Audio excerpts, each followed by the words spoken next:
Hey guys, what is going on? In this video, I'm going to be taking a look at the iPhone 13 Pro Max. So that's right, I did get the new iPhone this year, and let's go ahead and check out some of the key features that are different from my old one, which is the iPhone 12 Pro Max. Let's go ahead and get started and crack right into this phone. Let's get to it.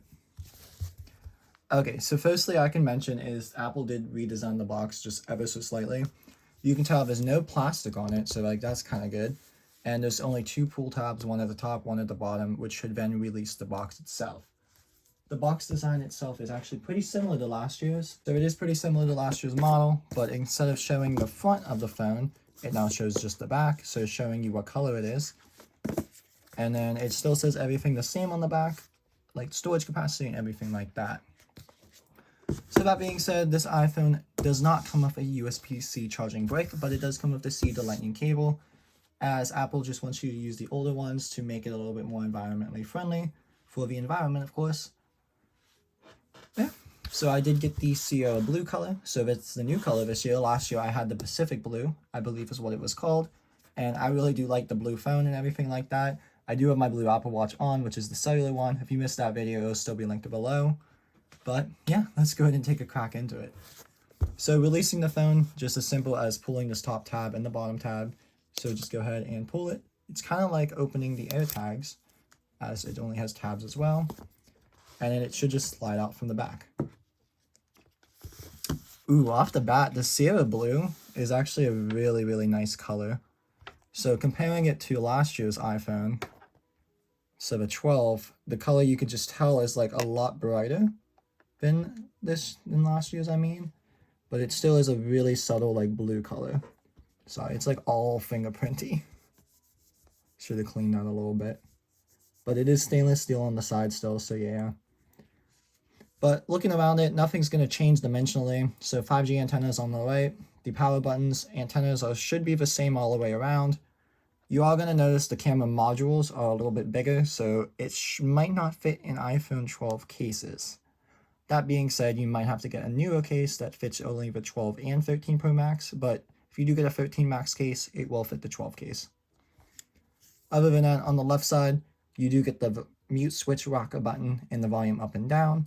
And like I said, you do have the bigger camera lenses on the back, just for the cinematic mode and everything like that, but we'll get into that in a little bit. Looking at what else is in the box, we do get the Lightning to USB-C cable. And in here, it should just be telling you like what to do with it, like the Apple logo sticker, a SIM card ejector tool, and then warranty and regulatory information should be in there as well. But yeah, so I do have a couple of accessories to slap on my new phone, so let me go ahead and put my screen protector on. I did get a privacy one again, so this one has the privacy one, so whenever you're looking away from it, it does go black. So let me go ahead and slap that on and slap my Zag case that I bought, which is clear to show off my color. And I will be right back with you guys. Okay, so I did just want to do this side of things on camera. It's just going to be the first peel. Okay, but yeah, taking a look at the fronts really quickly before I put the screen protectors on, you will notice the camera notch is different. So the camera's going to be on the left side now, and then the sensors are going to be on the right with the speaker grill all the way at the top this time. But yeah, let me go ahead and slap the screenshot on and we'll talk about the differences a little bit more in just a sec. Okay, so I got the screen protector on, which it's a little dusty in my room, so clean that off a little bit. But I did put my SIM card in it as well, so I did activate it for Verizon. Turning it on for the first time, I'm going to put my old one into airplane mode for the time being, just because I do not want it to interfere with the activation of the new one. And then it should have me confirm some of my account details with Verizon, like maybe my social and maybe my PIN number, so I'll do that off camera. But I'll come back to you guys as soon as it's all set up. Okay, so it's confirming my PIN number right now with Verizon. And while it's doing that, let's go ahead and take a couple of looks at the differences. So like I said, the notch at the top is going to be much smaller than before, which is a good thing. And also all the cameras and everything got changed around, so that's going to get a little bit of getting used to it. But the main difference is probably going to be the back camera. So it is a much larger lens. So it's going to have this mode called cinematic mode, which basically will look like a movie, which is kind of going to be neat to try out, if I'm not mistaken. So it's pulling the signal now, and I should be able to go and set it up fully. I'm just waiting for it, like I said, to just fully activate, and then I'll get my old phone back up. and we'll look at the differences. So the first thing we're going to try is the camera app. It keeps on pulling up my address, so I have to keep pulling it over. Personalize the look of your photos by bringing your preferences into the capture. Photographic styles. Use advanced scene understanding to apply the right amount of adjustments. So let me go ahead and choose a style. I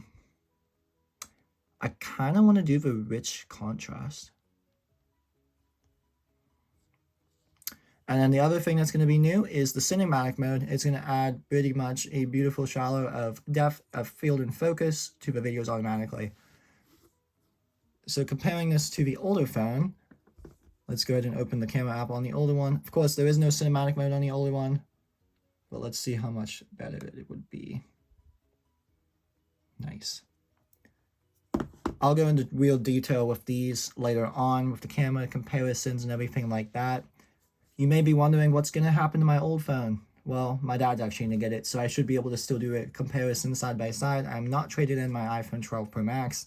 It will still be in my family, luckily. So stay tuned for videos about those coming soon. Okay, so it's actually the next day, and I forgot one of the features that I wanted to show you guys. So in the actual camera app itself, there is a mode called macro mode. So if you just saw it switch over from the regular camera to the macro lens, there it is again. So basically this mode itself allows you to get really close to a subject, and that subject should allow itself to be seen clearly. So taking a quick photo, zooming in on the subject, it should auto-focus itself, and that looks clear as day. So that's another feature of the differences between the 12 and the 13 is macro mode, as well as that cinematic mode like I mentioned before. Also, I forgot to mention about the battery life being improved. So within the day I've been using this, I've only had to charge it once, and it's still at 46%, which is actually really nice. So those are some of the new features on the phone. Hopefully you guys still enjoyed this video. I'm going to put this right in the middle of everything else. And yeah, here's the rest of the video, so stay tuned. And then the other feature of this iPhone 13 Pro Max is the actual screen itself. You may not notice a difference, but it actually does have a 120Hz display, which is actually better for scrolling and everything like that. Let me see here if we could try and find this setting. I wonder if it gives me the option to change the display.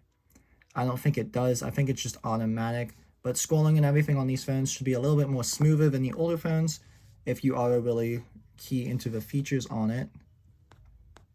So scrolling might just be a little bit smoother, which you can actually tell a little bit of a difference on both of them.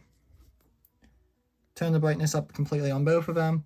So for some reason the iPhone 13 seems a little bit more brighter and richer, as well as the scrolling looks way smoother, so that's a good sign, I suppose. Other than that, there's not a whole lot of other differences on the phones besides the screen being a little bit better at scrolling, the back camera being improved, of course the front camera, sensors and everything like that being changed. Everything else is pretty much the same as opposed to the older one with the design and everything like that. It's still stainless steel on the side if you get the 13 Pro or Max. And then the back camera is going to be slightly bigger. But everything else is kind of the same, to be honest. So if you do have an iPhone 12 Pro Max and you do plan on keeping it for a while, don't worry, you're not going to be missing out a whole lot. But if you do use your iPhone for video and camera quality kind of things, I recommend the newer one just because the camera is going to be, of course, better. And if you are always on your phone, the 120Hz display should be a little bit better to actually scroll on. It should be a little bit easier on your eyes, I believe. But yeah, like I said, I did get the Zag screen protector because they are lifetime warranted with the privacy one. Other than that, besides the notch being a little bit smaller, which is actually really prominent, I actually do like the notch being smaller a whole lot. And then the new color, which is going to be the Sierra Blue versus the Pacific Blue. I do like this brighter color a little bit because I do like the silver phone a lot, but I couldn't bear myself to get the same color as last year's model, so I just got the new one. The Face ID probably should be the same. Let's go ahead and try it. Yeah, it's around the same time. But yeah, other than that, I'm going to go ahead and explore my phone a little bit more and get back to you with an actual review. This was just my first quick little unboxing and first setup of the iPhone 13 Pro Max, comparing it a little bit to the iPhone 12. And like I said, I'll give you another video of in-depth later on. Hopefully you enjoyed this one. I know it's a little bit up and down and out of the place, but we did get the new phone and it actually is really nice. I'll see you guys in the next one. Hopefully you enjoy your day. Bye now.